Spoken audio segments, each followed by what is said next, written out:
বর্তমান সময়ে মোবাইল খুললেই এখন এরকম একটা সিগন্যাল বা সিম্বল দেখা যাচ্ছে মেটা এআই নামে। কখনো মেসেঞ্জারে, তো কখনো হোয়াটসঅ্যাপে, তো কখনো গুগলে। অনেকেই জানেন না এটা আসলে কি। চলুন আজকের ভিডিওতে এই সম্পর্কেই আলোচনা করব। আর শুধু আলোচনা করব না, প্র্যাকটিক্যালি দেখাবো যে জিনিসটা কি। তো চলুন শুরু করা যাক।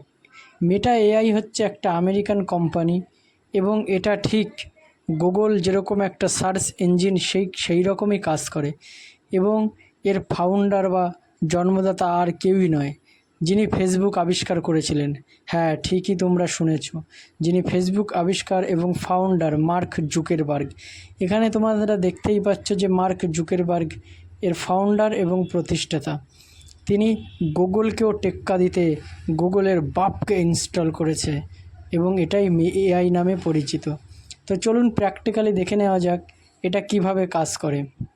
যদি আমি মেসেঞ্জারের ক্ষেত্রে যাই, তো মেসেঞ্জারে এরকম মেটা এআই নামে একটা লোগো দেখতে পাওয়া যায়।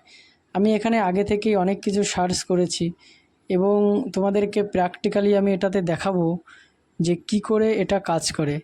তো চলুন এখানে আমি সার্চ করে দেখি যে, যেমন ধরো আমি এখানে লিখি বনগাঁ রেস্টুরেন্ট, মানে বনগাঁয় কত রকম রেস্টুরেন্ট আছে, কি কি পাওয়া যায়, সমস্ত কিছু সম্পর্কে। তো সার্চ করার সঙ্গে সঙ্গে এখানে দেখো অটোমেটিক চলে আসছে এবং গুগল থেকেও খুব ফাস্ট এবং তেজ, এবং সমস্ত কিছু খুব ফাস্ট এবং জলদি সঠিক তথ্য প্রদান করে। গুগলে যদিও বা লিঙ্কের সমস্যা বা কোনো কারণবশত লেট হয়, তো এখানে কোনো লেট হয় না। এমনকি শুধু তাই না, এটা একটা মানুষের মতোও কথা বলে এবং এর নিজস্ব প্রোফাইলও আছে, একটা মানুষ যেরকম প্রোফাইল করে। এমনকি তো শুধু তাই না, এর সম্পর্কে বিষয়বস্তু অ্যাবাউট যেরকম মানুষের প্রোফাইলে হয়, সেরকম এরও অ্যাবাউট সম্পর্কে অনেক কিছু আছে, তুমি চাইলে দেখে নিতে পারো। এবং যদি ভিডিওর কথা বলি, তবে অন্য মানুষের মতো এও পার্সোনাল ভিডিওর অ্যাকাউন্ট থেকে শেয়ার করেছে, সেগুলোও তোমরা দেখে নিতে পারো। তো সব কিছু মিলিয়ে বলতে গেলে একে মানুষও বলতে পারো, একাকিত্ব কাটানোর বন্ধুও বলতে পারো এবং সঠিক ইনফরমেশান দাতাও বলতে পারো। আজকের ভিডিও এই পর্যন্ত।